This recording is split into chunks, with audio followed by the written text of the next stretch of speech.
వేడుకలను ఘనంగా జరిగాయి. మార్కెట్ కమిటీ చైర్మన్ బొట్టు గంగయ్య, అదేవిధంగా గొర్ల రాజు యాదవ్ ఆధ్వర్యంలో కాంగ్రెస్ శ్రేణులు రైతులతో కలిసి వేడుకలను ఘనంగా నిర్వహించారు. ఆమె చిత్రపటానికి పూలమాలలు వేసి నివాళులర్పించారు. ఈ సందర్భంగా కాంగ్రెస్ నాయకులు మాట్లాడుతూ భారతదేశ మొదటి మహిళా ప్రధానిగా ఆమె తీసుకొచ్చిన ఎన్నో సంస్కరణలు దేశ అభివృద్ధికి దోహదం చేశాయని, గరీబీ హఠావో అనే నినాదంతో పేదరికాన్ని నిర్మూలించడానికి విశేష కృషి చేశారని అన్నారు. పేదలకు అండగా నిలిచిన గొప్ప నాయకురాలు ఇందిరాగాంధీ అన్నారు. ఆమె చూపించిన బాటలో పయనిస్తూ ముఖ్యమంత్రి రేవంత్ రెడ్డి తెలంగాణలో ఇందిరమ్మ రాజ్యం తీసుకొచ్చి ప్రజాపాలన సాగిస్తున్నారని అన్నారు. ఇందిరమ్మ పాలనను ఆదర్శంగా తీసుకుని ప్రభుత్వాలు పనిచేస్తున్నాయని అన్నారు.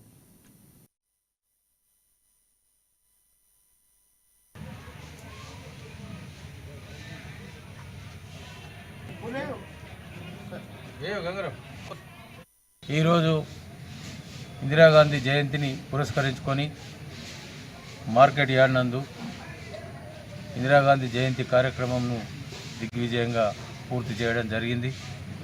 ఇందిరాగాంధీ గారు భారతదేశంలోనే మొట్టమొదటి మహిళా ప్రధానిగా, ప్రపంచంలో రెండవ మహిళా ప్రధానిగా మరి ఎన్నో ఖ్యాతి చెందినటువంటి మహానాయకురాలు.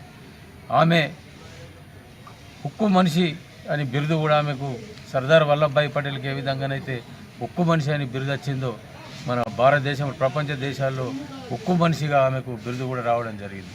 అంతేకాకుండా ఈ దేశంలోని రాజాభరణాల రద్దు కానీ, బ్యాంకుల జాతీయకరణ కానీ ఆమె వల్లనే ఈరోజు రైతులు, కార్మికులు, మనమందరం ఈ బ్యాంకింగ్ వ్యవస్థ మరి మన రాజాభరణాల రద్దు అంటే అప్పుడు ఎవరైతే బ్రిటిష్ వాళ్ళు రాజులు ఉండేనో వాళ్ళు రాజాభరణాలను అన్నీ ఇచ్చేసి వారికే పరిమితం ఉండే వాటిని ఆమె ఎంతో కష్టపడి మరి అటువంటి కార్యక్రమం తీసుకొని భారతదేశంలో రాజాభరణాలు రద్దు చేసి మరి బ్యాంకులను జాతీయకరణ చేసి మరి అందరికీ ఎవరైతే భారతదేశంలో ఉన్నటువంటి ప్రతి ఒక్క పౌరుడికి రుణాలు కానీ బ్యాంకుల ద్వారా సేవలు చేసే మరి ఈ పద్ధతి తీసుకొచ్చినటువంటి మహనీయురాలు మన శ్రీమతి ఇందిరాగాంధీ గారు అని చెప్పుకోవచ్చు.